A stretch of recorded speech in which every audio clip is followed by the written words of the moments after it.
اگر آپ اس پہ غور کریں تو آداب معاشرت کا خلاصہ ہے یہ حدیث۔ آقا کریم نے ارشاد فرمایا اتنی دیر تک کوئی شخص کامل مومن نہیں ہو سکتا جب تک وہ اپنے مومن بھائی کے لیے وہ پسند نہ کرے جو اپنے لیے پسند کرتا ہے۔ ایک اچھا معاشرہ تشکیل دینے کے لیے آپ کو کوئی رہنما اصول چاہیے گا تو اس سے بہتر آپ کو کوئی اصول نہیں ملے گا۔ اپنے لیے بہرحال بندہ بہتر ہی چاہتا ہے، تو جب وہ اس مزاج میں ڈھل جائے کہ میں اپنے مومن بھائی کے لیے، اپنے معاشرے کے دوسرے افراد کے لیے بھی وہی چاہوں گا، تو پھر مجھے بتاؤ کہ معاشرے کے اندر پھیلتی ہوئی روحانی بیماریاں، حسد، حقد، بغض، کینہ، نفرت، ایک دوسرے کو نیچا دکھانا، تکبر، رعونت، غرور، یہ ساری چیزیں یہ کہیں آپ کو نظر بھی نہیں آئیں۔ صرف اسی حدیث کو اپنا امام بنا لیا جائے اور اپنا منشور حیات مان لیا جائے۔ محمد بن حنفیہ رضی اللہ تعالیٰ عنہ حضرت علی المرتضیٰ رضی اللہ تعالیٰ عنہ کے فرزند ہیں، لیکن حضرت سیدہ فاطمہ الزہرا سلام اللہ علیہا سے نہیں ہیں، اور حضرت امام حسن رضی اللہ تعالیٰ عنہ حضور علیہ الصلوۃ والسلام کے نواسے، تو بھائی آپس میں، تو دونوں میں کسی معاملے میں شکر رنجی ہو جاتی ہے۔ شکر رنجی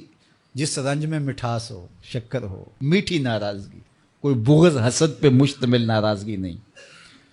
تو حضرت محمد بن حنفیہ ایک دن بیٹھے تو سوچا کہ وہ میرے عمر میں بھی بڑے بھائی ہیں، اور پھر دوسری بات یہ ہے کہ وہ رسول خدا کی بیٹی کے بیٹے ہیں، ان کا یہ اعزاز ہے، بہرحال مجھے تو یہ اعزاز نہیں ہے، پھر جوانان جنت کے سردار بھی ہیں، تو میں ان سے ناراض ہوں، وہ میرے سے ناراض ہیں، تو بات بھی کوئی اتنی خاص نہیں، تو اب دن بھی 3 گزر رہے ہیں، چلو میں ان کو راضی کر لیتا ہوں۔ تو گھر سے نکلے ان کو راضی کرنے کے لیے، تو واپس آ گئے راستے سے، کاغذ لیا اور اس کے اوپر اپنے بھائی کے نام مکتوب لکھا کہ میں آپ کو راضی کرنے کے لیے گھر سے نکلا تھا، لیکن راستے میں مجھے حضور علیہ السلام کا فرمان یاد آیا کہ جب 2 مومن بھائی آپس میں کسی معاملے میں الجھ جائیں، ناراض ہو جائیں، تو جو صلح میں پہل کرے گا وہ جنت میں بھی پہلے جائے گا،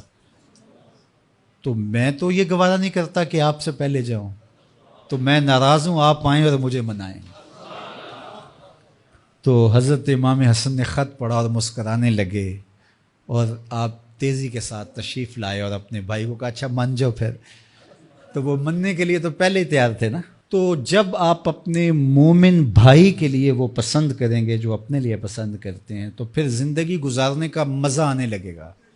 نفس روکتا ہے یہ چیز میرے پاس ہے اس کے پاس نہ ہو، یہ اعزاز میرے پاس ہے اس کے پاس نہ ہو، اور اس کی ایک اپنی لذت ہے اور وہ مادی لذت ہے، اور ایک ہے باطن کی، روح کی لذت۔ تو روح کی لذت نفس کی لذت سے کہیں زیادہ اور کہیں دیر پا اور کہیں مختلف ہے۔ اس لیے جب آپ قربانی دیتے ہیں، ایثار کرتے ہیں یا کسی کو ترجیح دیتے ہیں، تو اس کی جو روحانی لذت ہے، آپ کو بھوک لگی ہوئی ہے، تو آپ کو ایک روٹی مل گئی ہے، تو آپ کو ایک ایسا شخص نظر آیا جو آپ سے بھی زیادہ بھوکا ہے، اور آپ کسی نمائش کے لیے نہیں، محض اللہ کے رضا کے لیے اس کو روٹی دے کر کے دیکھیں، خود بھوک کاٹ کے دیکھیں، وہ مرغن کھانوں میں سرور نہیں آئے گا جو اس بھوک میں لطف آپ کو آئے گا۔ تو حضور علیہ السلام کا یہ فرمان اپنے عمل کا حصہ بنا لیں،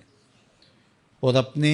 بھائیوں سے، جو خونی رشتے سے جڑے ہوئے بھائی ہیں، وہاں سے شروع ہو کر کے پورے معاشرے کے اندر اس کا عملی نفاذ کریں۔ آپ کو اتنا سرور آئے گا اور باطن میں اتنا نور آئے گا، اور اس قدر معاشرے میں خوبصورتی کی بنیاد پڑے گی۔ اور اگر ہم آج اس حدیث کو اپنے لیے خضر راہ بنا لیں تو یہ اس پہ عمل کرنا کوئی مشکل نہیں ہے۔ یہ آپ ابھی سے جب اٹھیں گے تو اپنے ساتھ والے کو ترجیح دے دیں گے کہ پہلے یہ گزر جائے، تو ابھی سے شروع ہو جائے گا یہ کام۔ تو یہ آپ گھر میں اپنے بچوں کے ساتھ، اپنی بیوی کے ساتھ، روزمرہ کی زندگی میں جہاں ملازمت کر رہے ہیں، کاروبار کر رہے ہیں، جن دوستوں کے ساتھ کھیل رہے ہیں حتیٰ کہ، تو یہ وہ چیز ہے کہ اس کا آغاز عمل سے پہلے سوچوں سے شروع ہو جاتا ہے کہ آپ کسی کے لیے اچھا سوچنا شروع کرتے ہیں. جو اپنے لیے سوچتے ہیں وہ اپنے بھائی کے لیے بھی سوچیں. ہمارے بزرگ فرمایا کرتے تھے کہ کسی کے ساتھ دوستی کا ایک حق یہ بھی ہے کہ اس کی آخرت کے لیے سوچا جائے کہ یہ میرا دوست ہے تو دنیا میں میرے ساتھ ہے تو حشر میں بھی جنت میں میرے ساتھ ہو. تو اس کی ہدایت کے لیے اگر نماز نہیں پڑھتا تو اس کو نماز کی طرف لے کر آئیں. اگر اس کے معاملات کے اندر خرابیاں ہیں تو ان کو دور کرنے کی کوشش کریں اور اس کو آہستہ آہستہ اچھائی کا خوگر بنا لیں.